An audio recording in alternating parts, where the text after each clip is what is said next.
Hello everyone, my name is Daniel Keum, and for my Omni presentation, my title is The Leading Factor of Depression in Adolescents Video Gaming, and I will be explaining whether excessive video gaming addiction among adolescents cause depression. And my research question is, does frequent video gaming among adolescents cause violence? This slide is called for the table of context, and it will help the listeners get a better understanding of my presentation and hopefully make my overall presentation become more straightforward. The introduction will be briefly explain the overall research question and the many obstacles that were faced when trying to find the truth hidden among these false articles. The article slide will be primarily based on the main issue of trying to find the answer to the question. The addiction slides is going over the system that was used to find the answer. And the depression slide will be the slide where I go over and give a conclusion to my research done. Especially in recent years, video gaming has only expanded and over 2.7 billion individuals have been playing or have played these video games. Since the exponential increase, there are a multifarious amount of controversies, as there are little to none evidence done on these video games. There are also many individuals who believe in the inaccurate information out on the web, and they'll only make these inaccurate information more popular than the truth. The topic I will be focused on is a highly debated topic and has many false information regarding this specific topic. Especially in today's era, most things can be accessed just by searching them up, especially Google or Yahoo. They are search engines that are free and can be accessed anywhere. But that doesn't necessarily prove their accuracy. Most individuals often use the articles that are first provided on the internet and believe that they are 100% true and have no inaccuracy, which ties with my overall research project on the controversial topic of does video games cause depression among adolescents. Especially in this topic, there are many false information throughout the web, which causes a threat since the truth remains hidden among these false informations. This is the article slides. The articles that help out with my research was the most difficult step in finding whether or not video games do cause violence. Since there are many false information out there on the web, it was pretty difficult to find the truth among all of these false informations. And since there are so many false evidence and false claims in the many articles, they tend to overly exaggerate certain topics so that the audience may be more interested in that specific topic. Especially the article I came across, they were far different from the articles that were provided evidence to support their claims. They use the evidence from the scholarly articles, but often change up the wording to make it seem more relevant and intriguing. The overall newspaper article will always be misleading so that the individuals that came across this article may be more interested and read the whole overall article. The main challenge came from these articles, and I will be explaining the graphs chart. This slide is called addiction levels, and in recent studies, scientists have concluded different depression levels among adolescents by using a system called the IGDS, or the Internet Gaming Disorder Scale, Scale 1. The graph on the right is by the scholarly article from Video Gaming Addiction in Emerging Adulthood, Cross-Sectional Evidence of Pathology in Video Game Addicts as Compared to the Matched Healthy Controls. There are other ways to determine the addiction level and how it affects the mental health, such as the game motivation scale as well. This was all tested on adolescent individuals. This graph shows the difference in the game addicts and the individuals who do not and have control over their game. There is a significant change in those who play video games and those who do not. And the ones who are addicted have the greater ADHD symptoms, poor cognitive functions, and scored worse on the global measures mental health.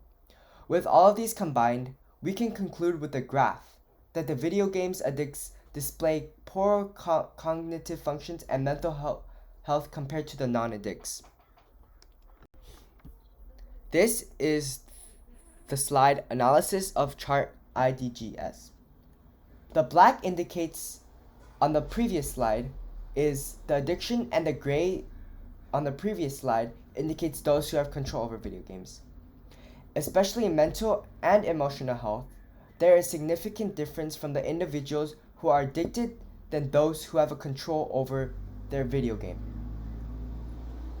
The physical health and social health have slight differences, but that are not too noticeable.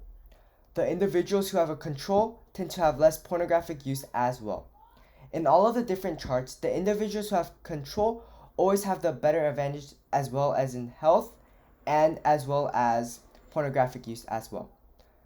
They are significantly higher and has a more or less likely chance of getting depression and other mental health illnesses as well. This is another graph that helped conclude my research question as well. This is the gaming disorder scale, and this is also from another scholarly article who has done the research with adolescents. They have conducted this experiment with roughly 150 adolescents and have done the GMS scale to test the addicts and the individuals who have not. This slide is the analysis of chart GAMS. There are two different numbers in every arrow: the numbers with the parentheses and the regular numbers without parentheses.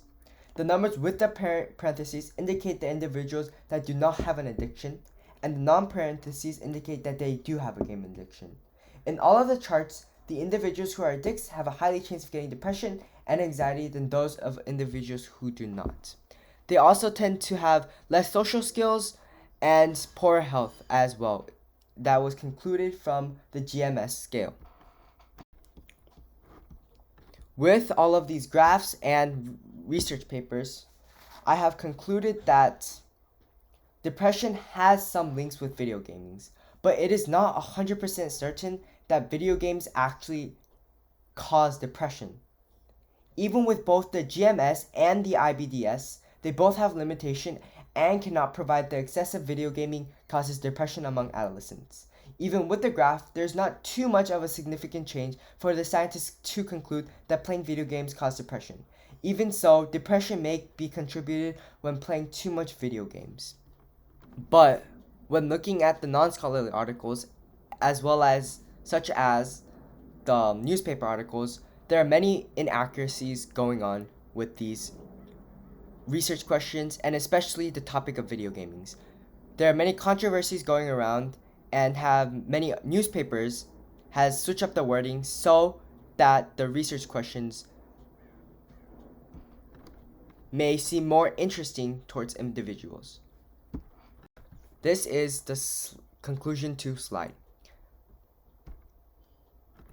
Even in the other articles with the GAMS, it states that depression will more likely be present when being an addict than someone who has been abstained from video games and or has not been addicted yet. And they have also concluded that video games may contribute to depression, but with their current level of technology, there are many flaws and they cannot really be certain of whether depression will be there when being an addict. And currently, the GAMS can only predict anxiety and depression levels. Both the GAMS and the IBDS have proven that depression levels will rise in adolescents if they have a severe game issue, but it is not 100% certain that it will appear there. Relating back to newspaper articles and scholarly articles, especially in the newspaper articles that I have came across, there are many flaws and inaccuracy when it comes to correlation between the facts and the graphs that were there. They were often extremely accurate and have either said that there was no correlation with depression or that there was that depression was caused by excessive video gaming, which is highly inaccurate, as we can see from my research. So, in conclusion, depression will rise significantly, but it does not necessarily cause or be caused by video gaming. This is the overview of my presentation. Most articles state that video gaming has no contribution to mental health disorder, or even believe that excessive video gaming is the source of mental health disorder.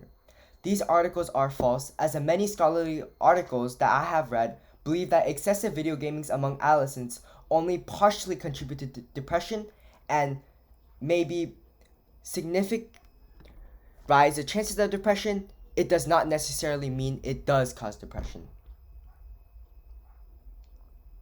From these articles, it is concluded that depression levels are slightly higher than those without an addiction. It currently cannot be scientifically proven, and the scale has many limitations. Thank you all very much for sticking me to the very end.